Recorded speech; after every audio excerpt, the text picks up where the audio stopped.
O Senhor esteja convosco. Anúncio do Evangelho de nosso Senhor Jesus Cristo, segundo Lucas.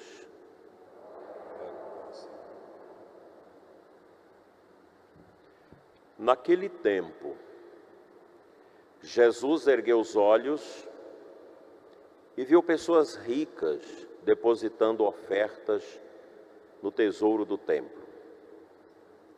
Viu também uma pobre viúva que depositou 2 pequenas moedas. Diante disto, ele disse: em verdade vos digo que essa pobre viúva ofertou mais do que todos, pois todos eles depositaram, como oferta feita a Deus, aquilo que lhes sobrava. Mas a viúva, na sua pobreza, ofertou tudo quanto tinha para viver. Palavra da salvação. Glória a vós, Senhor. Amados irmãos, internautas e ouvintes, nós estamos reunidos neste primeiro dia da nossa novena para meditarmos sobre as grandezas de Deus, que faz a nossa pequenez tomar sentido. O que é o ser humano? Um nada. A gente morre, nós somos frágeis, não damos conta de muita coisa. E a gente aprende que o nosso nada, ele só pode tornar-se alguma coisa no tudo de Deus. Deus é tudo. E nós escutamos ontem, na segunda leitura, a primeira carta de São Paulo aos Coríntios, capítulo 15, 28, quando São Paulo diz: quando Deus será tudo em todos. Hoje a primeira leitura do Apocalipse nos coloca dentro de um cenário muito bonito. Quem já foi à Terra Santa pode pensar comigo este cenário geográfico.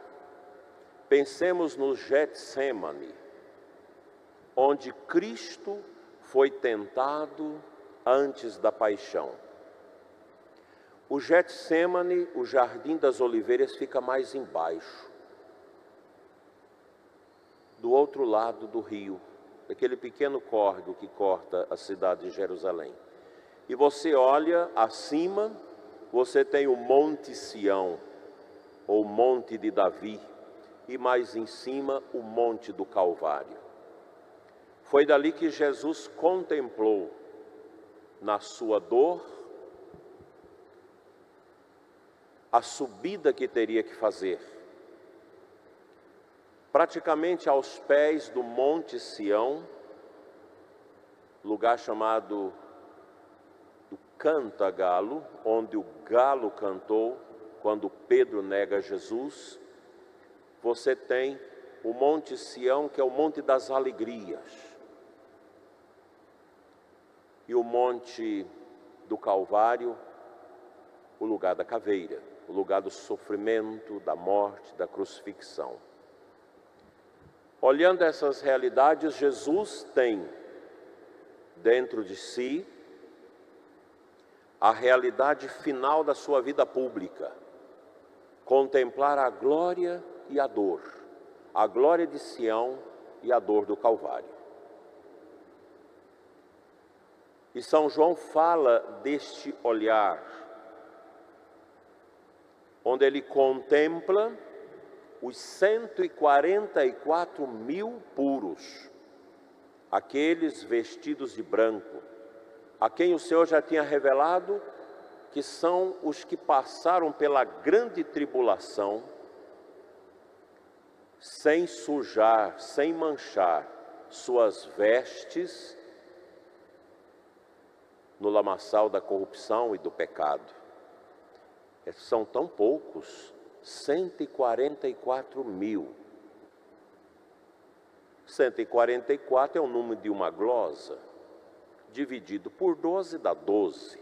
A glosa é 12 vezes 12. E esse número 12 nós recordamos a igreja do Antigo Testamento, fundamentada na lei de Davi, na lei de Moisés, dada por Deus no Horebe, no Sinai, que se assenta sobre as 12 tribos de Israel, a quem o Senhor chamou para ser o lugar, o locus da sua revelação em preparação ao Messias, que quando banhou no Rio Jordão pelas mãos de João, no batismo de João, sem necessidade de fazê-lo, ao sair daquelas águas, Jesus inaugura o novo Israel, fundado, a nova igreja, sobre 12 alicerces, representado pelas 12 colunas grandes da nossa igreja, que são os 12 apóstolos. Veja que Israel antigo se complementa no novo Israel, que é a igreja, e nós somos os filhos desta igreja. Nós estamos aqui. 12 vezes 12, 144. 144 mil é o número dos que serão encharcados com a graça salvífica do Cordeiro. A leitura do Apocalipse nos mostra o Cordeiro que está aos pés do Monte Sião, com 144 mil. Nós temos duas belezas, o Monte de Sião, o Monte de Davi e o Monte do Calvário. Calvário, sofrimento, Sião, a alegria do encontro com Deus. E o evangelista fala dos 4 seres,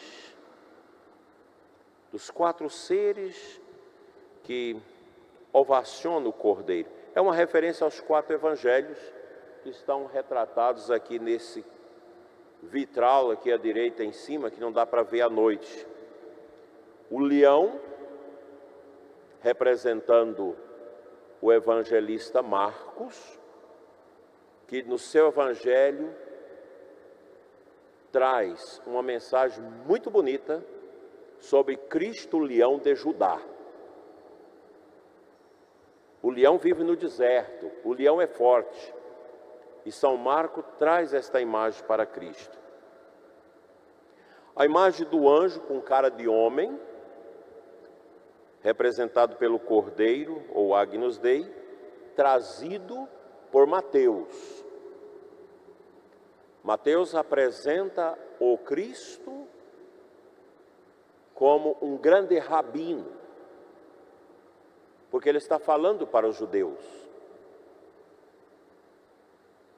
E passa para eles: olha, nós temos o mestre, nós temos um verdadeiro rabino, que é Cristo.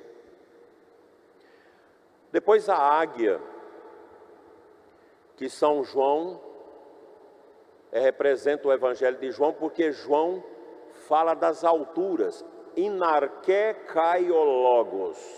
No princípio era o verbo estava em Deus, o verbo é Deus, que desce e arma a sua tenda entre nós. Por isso a águia que olha de cima é o símbolo do Evangelho de São João. E por último o touro, o boi, que representa os antigos sacrifícios dos judeus, que agora são substituídos pelo Cristo.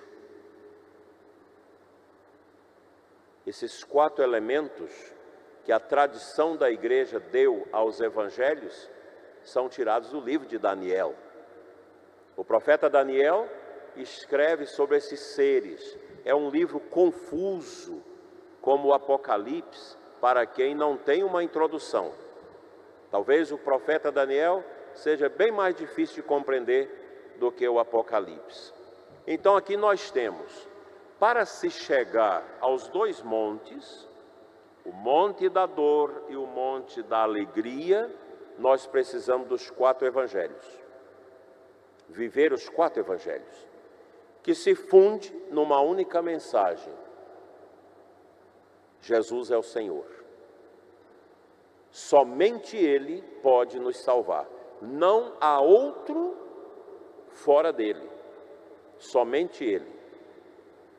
E para que nós possamos viver devidamente esta subida que Jesus viu, que contempla, que João traz para nós no Apocalipse, nós precisamos ter uma atitude humilde, como a da viúva do Evangelho de hoje, que no meio da sinagoga, homens ricos, homens pobres, no momento de deitar a oferta na bandeja do templo, vinha os ricos que colocavam grandes somas, e veio a pobre viúva. E Jesus fala para os apóstolos: viu as ofertas? Tinha rico que colocava uma moeda de um talento. Um talento é praticamente 15 anos de salário mínimo. Veio a viúva que deposita uma moedinha que mal dava para comprar o pão do café de manhã para os seus filhos. E ela coloca lá o que ela tinha. E Jesus fala: ela ofertou verdadeiramente. Os outros ofertaram do que sobraram. Ela não. Ela deu o único que tinha. Aqui está a beleza de um coração que confia. Quando nós vamos devolver o nosso dízimo, às vezes a gente fica com esta coisa carnal dentro de nós, com medo. Devolvo 10%? Ah, mas eu não tenho coragem. E aí a pessoa se apoia nesse ensinamento míope, cego e pobre da igreja, que diz no 5º mandamento: pagar o dízimo conforme o costume. O costume é não pagar, então não paga. Ou como as orientações da CNBB, não sei agora se mudou com esse novo documento sobre o dízimo, de 1%. Isso não é dízimo, isso é esmola, isso é oferta. Dizimista é dizimista, ofertante é ofertante. E você pode ser os dois ao mesmo tempo. O exemplo da viúva é para nós o exemplo do desapego. Gente apegada, gente com o bolso fechado para a obra de Deus, não se converte. Gente, mas não adianta pensar o contrário. A conversão passa pelo bolso. Se você não é generoso, você não se converte. E eu digo isso da minha experiência com muitas pessoas que eu amo e que umas que já morreram, inclusive meu pai, que fez a experiência do dízimo e tornou-se uma pessoa de Deus. Ah, não tenho coragem, então não devolva. Não maqueie o seu dízimo, porque você não vai imitar a viúva pobre. Se você tem medo de devolver seu dízimo como deve, não seja dizimista, seja ofertante. E peça a Deus a graça de um dia se converter. Gente, eu já conheci pessoas na minha vida pastoral que ganhava meio salário mínimo e tirava os 10% do salário mínimo. E aí, nós podemos lembrar de uma outra viúva, lá no Antigo Testamento. A viúva com a qual o profeta Elias se encontrou, a viúva de Sarepta. Que o profeta chega, sol quente, na casa dela e diz: faça-me um guisado de farinha com óleo, para que eu possa comer. E a viúva diz: mas eu só tenho na minha cuia uma porção de farinha e na minha ânfora um pouquinho de óleo, que é a conta de fazer o guisado para mim e meus filhos comerem e esperar a morte, que não temos mais nada que comer. Mas a viúva foi tocada por Deus e ela fez o guisado, alimentou o profeta, e quando ela entra na cozinha, a cuia estava cheia e a ânfora repleta de farinha e de óleo, respectivamente. E a palavra de Deus diz que nunca mais faltou na sua cuia a farinha e na sua ânfora o óleo. É a generosidade. Nós precisamos abrir o nosso coração à generosidade, a desapegarmos das coisas. Nós somos muito apegados. Não sou contra as pessoas que têm carro chique, que fazem mansões. Mas o que precisa perguntar é se elas são generosas, se devolvem o seu dízimo e se ofertam com generosidade. Porque tudo isso aqui vai passar. Templos, casas, carros, cidades chiques, tudo vai passar. Daqui, meus irmãos, nós só levaremos o amor. E é o amor que move. É o amor que nos leva ao coração do Pai. A viúva de Sarepta, como a viúva pobre do Evangelho de hoje, elas foram tocadas pelo amor. Esse amor que dói. Porque amor, meus irmãos, não é filosofia platônica. Amor não é romantismo. Amor não é poesia ou elucubrações de pensamentos bonitos. O amor é a dor. Por isso que aos pés do monte de Sião, o Senhor Jesus contemplou na agonia do Getsêmani o Calvário. E no filme de Mel Gibson, De Passion, A Paixão, o filme começa com essa cena.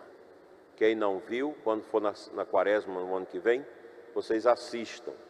Eu já assisti várias vezes, toda vez que eu assisto me emociono.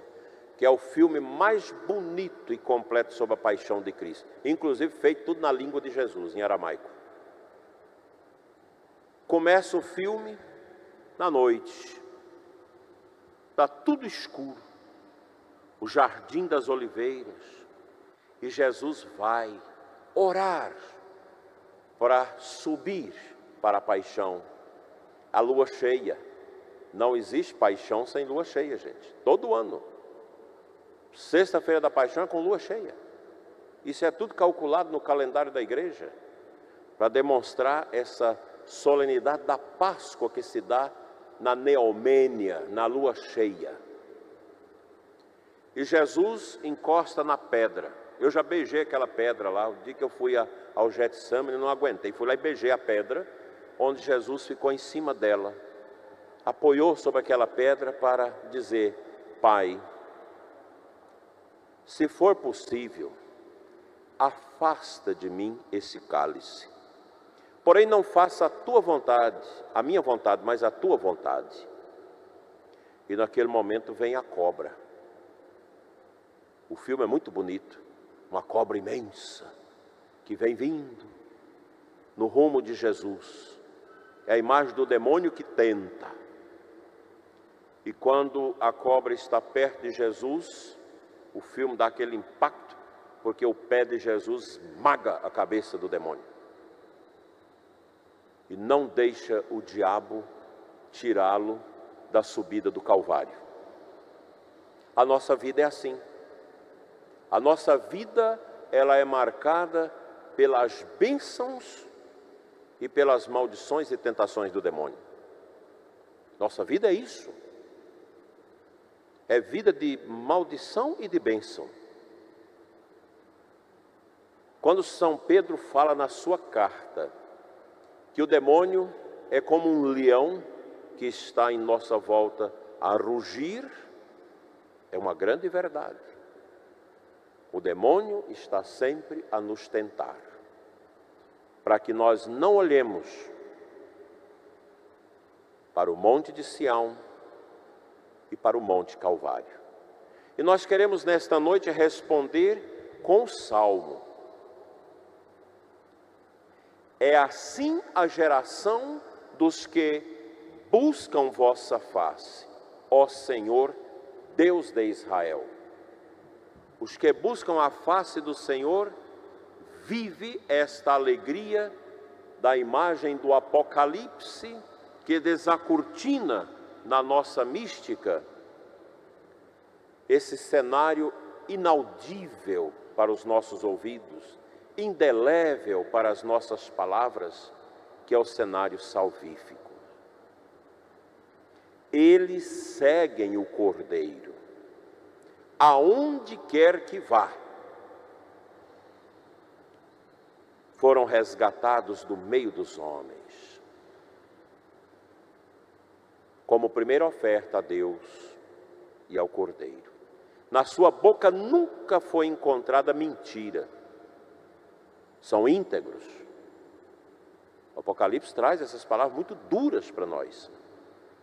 E o final do Salmo diz: sobre este desce a bênção do Senhor, aquele que olha para o monte de Sião e para o monte do Calvário, e que pisa a cabeça do mal.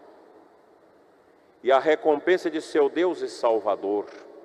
É assim a geração dos que o procuram, e do Deus de Israel busca a face. O nosso espelho, meus irmãos, não deve ser o da vaidade, mas o nosso espelho deve ser a face do Cristo. E aqui cada um deve perguntar: quais são os nós que amarram minha vida para que eu não contemple o Deus de Israel em Cristo? E a gente pede a ela, a Virgem, que interceda, desatando os nós que amarram nossos passos com medo, com a injustiça, com a falta de fé, com a falta de caridade, com a falta de esperança, para que nós não possamos subir aos montes Calvário e de Sião. Fiquemos em pé e façamos nossas preces.